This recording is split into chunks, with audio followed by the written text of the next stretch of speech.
ഞങ്ങൾ എണിച്ചതുകൊണ്ട് ഞങ്ങൾ രക്ഷപ്പെട്ട്, ഇല്ലെങ്കിൽ ഞങ്ങൾ പോയിട്ടുണ്ടാവും. ഞങ്ങൾ ഒന്നുമില്ല, ഒക്കെ നഷ്ടപ്പെട്ട്. വീടൊക്കെ പൂർണ്ണമായി തകർന്നു. എല്ലാം പോയി. ഇനി അങ്ങോട്ടേക്ക് പോകാൻ പറ്റൂല. എന്തെങ്കിലും സഹായം ചെയ്തു തരണം ഗവൺമെൻറ്.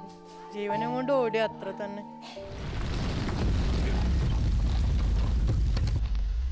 അതിൽ കുറേ എണ്ണത്തിന് ആയിരക്കണക്കിന് ജനങ്ങളെ കൊണ്ടുപോയി.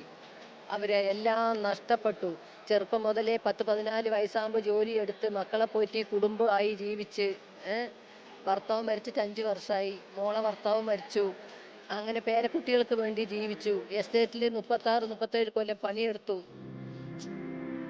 ഈ മോളെക്കാൾ ഒത്തിരി ആകുമ്പോഴത്തേന് അതുവരെ പണിയാണ്. അന്ന് തുടങ്ങിയ പണി ഇതുവരെ എടുത്തു. ഒരു കീറിയ ചാക്ക് പോലും ഇല്ലാത്ത അവസ്ഥയിലായി ഞങ്ങൾ. ഒന്നുമില്ല, എല്ലാം നഷ്ടപ്പെട്ടു. ആരുമില്ല, ഇനി ഒന്നുമില്ല. ഇനി ഞങ്ങൾ ആശ്രയം നിങ്ങളെ പോലത്തെ ഒരു തന്നെ ഉള്ളൂ. വേറെ ഒരു ഇതും ഞങ്ങൾക്കില്ല ഇനി ഈ ദുനിയാവില്. പോയവരെ കൂടെ പോയിക്കണേൽ ഒന്നും അറിയണ്ട. ഈ ഒരു കുട്ടിയാണ് ബാക്കിയാക്കിയതിപ്പോൾ. എടുത്ത് ചാടാൻ നിന്നതാണ്. അപ്പോഴേക്കാണ് പുറകുന്ന് ഈ കുട്ടി എൻ്റെ കാലിൽ ചോട്ടുന്ന കരയിന്. അതിൽ തിരിഞ്ഞിട്ട് അതിനെ ഞാൻ രക്ഷിച്ചു, അല്ലെങ്കിൽ ഞാൻ പോയിട്ടുണ്ടാവും. സ്കൂളൊന്നും ഇല്ല ഞങ്ങൾക്ക്. ഇനി ഞങ്ങൾ എവിടെ പോയി പഠിക്കും? വീടില്ല, ഒന്നുമില്ല. ഞങ്ങൾ എവിടെ പോകും?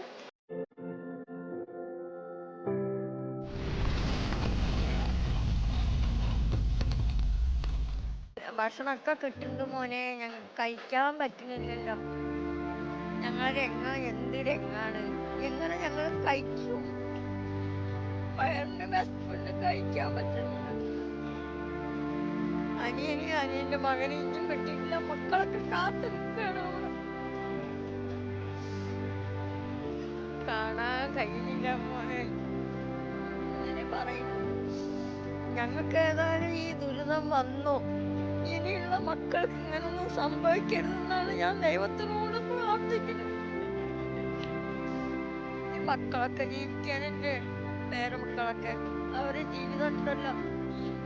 ഇതുപോലെ ആകരുത്. വല്ലാത്തൊരു വിരവായി പോയി. പുതിയ പൊട്ടൽ ഞങ്ങൾ TV ഒക്കെ തുറന്നു വെച്ചിട്ട് കാണലായിരുന്നു. ഇങ്ങനെ ഉണ്ടായിട്ടില്ല.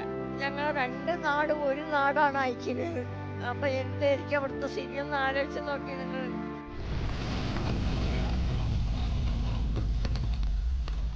48 ബോഡി എൻ്റെ വീട്ടിൻ്റെ സ്ഥലത്തു നിന്നാണ് എടുത്തത്.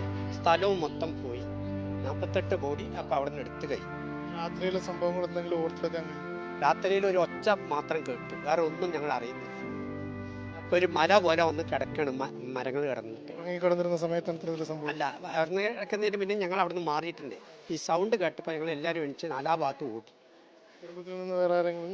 ഞാൻ നഷ്ടപ്പെട്ടില്ല, എൻ്റെ കൂട്ടുകാരൻ്റെ അച്ഛനും അമ്മയും നഷ്ടപ്പെട്ടു.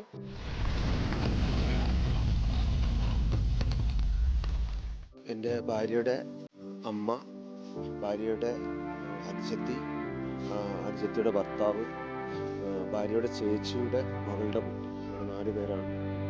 എല്ലാവരും ഒരുമിച്ചായിരുന്നു താമസം? ഒരുമിച്ച് ഒരു വീട്ടിലായിരുന്നു. മോള് ചെറിയ കൊച്ചു രണ്ടാമത്തെ വീട്ടിലാണ്. പക്ഷേ അമ്മമ്മയ്ക്ക് സുഖമില്ലാത്തതുകൊണ്ട് ഇപ്പം അങ്ങനെ വർത്താനൊക്കെ പറഞ്ഞ് കിടക്കാമെന്ന് വെച്ച് അങ്ങനെ വന്നു. അവിടെ 2 ആഴ്ചയായിട്ട് ഇപ്പോൾ അവിടെ താഴെ തറവാട്ടിലാണ് പോയി കിടക്കാറുള്ളത്. 3 പേരുടെ കിട്ടി. അമ്മേൻ്റെ കിട്ടി, പിന്നെ ഇളയച്ചൻ്റെ കിട്ടി, അച്ഛൻ്റെ കിട്ടി, കൊച്ചിൻ്റെ ജീവനോടെ കിട്ടട്ടെ എന്ന് പ്രാർത്ഥിക്കുന്നു. ഉണ്ടോയെന്ന് അറിയില്ല, നമുക്ക് കാത്തിരിപ്പിലാണ്.